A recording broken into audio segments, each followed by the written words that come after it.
Consolidation with non-controlling interest.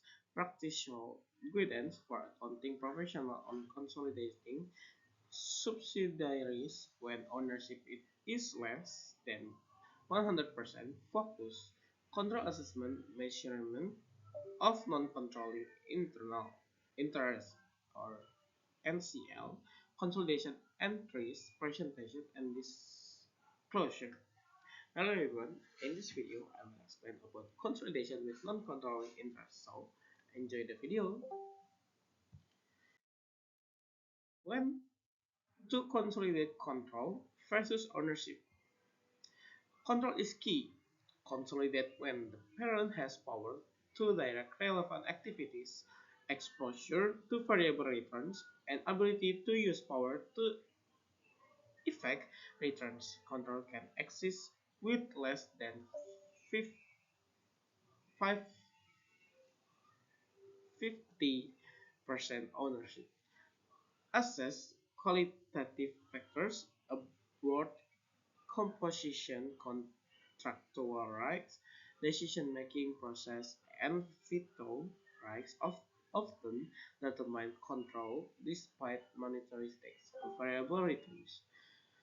Consider economic exposure, like profit, losses, dividends, and how the parent participates in upside and or downside.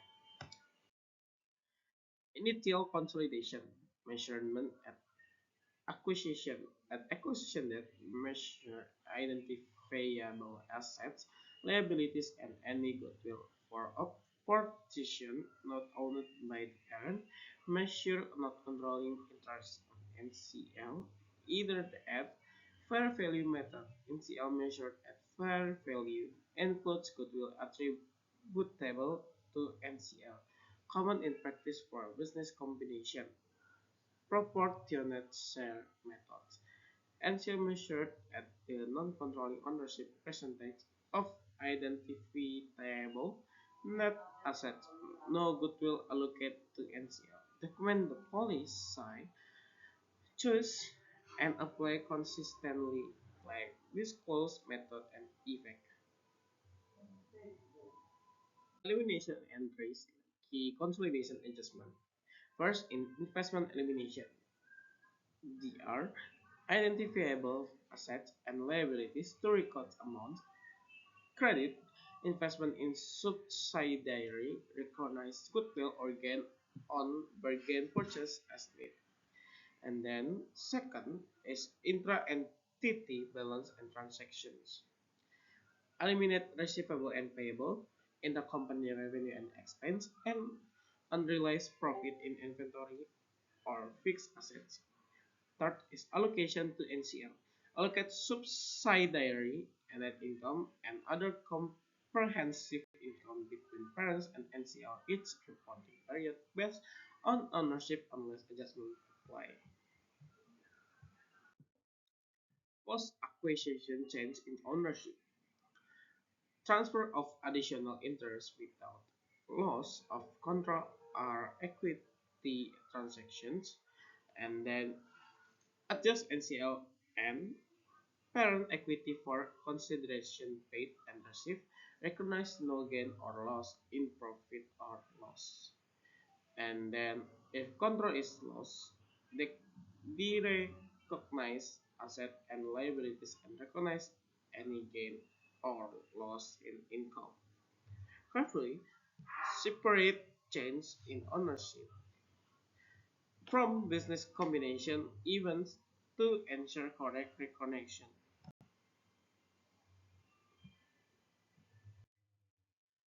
Allocating subsidiary result, income, OCL, and comprehensive income. Consolidated profit or loss and other comprehensive income must be split between parent share. Report in consolidated net income attributable to parent. Non-controlling interest report as a separate line item in consolidated equity and as part of profit or loss attributable to NCL. And then equity presentation and disclosures. Required disclosure technical include measuring NCL at acquisition, fair value versus proportional share, and then summarize financial information for significant subsidiaries like asset, liabilities, revenue, and profit, and then reconciliation of NCL movement like acquisitions, disposals, sale of profit or OCL, and then dividends. Intercompany profit elimination. Practical example. First is step 1. Identify unrealized profit input in consolidated inventory. Step 2. Eliminate profit, reduce consolidated inventory and retain earning or cost of sales proportionate to ownership and relation. And step 3. Allocate remaining profit between parent and NCL when realized by downstream or upstream transaction. Note: upstream profit is subsidiary to parent. Effect: NCL differently than on downstream profit. Document allocation logic. Complex scenarios and practical pitfalls. Protective right versus substantive right. And then potential measurement issues. And the last one is disclosure completeness. So this all about from my video. If there is a mistake, I'm sorry. So thank you for watch the video. See you in the next video. Goodbye.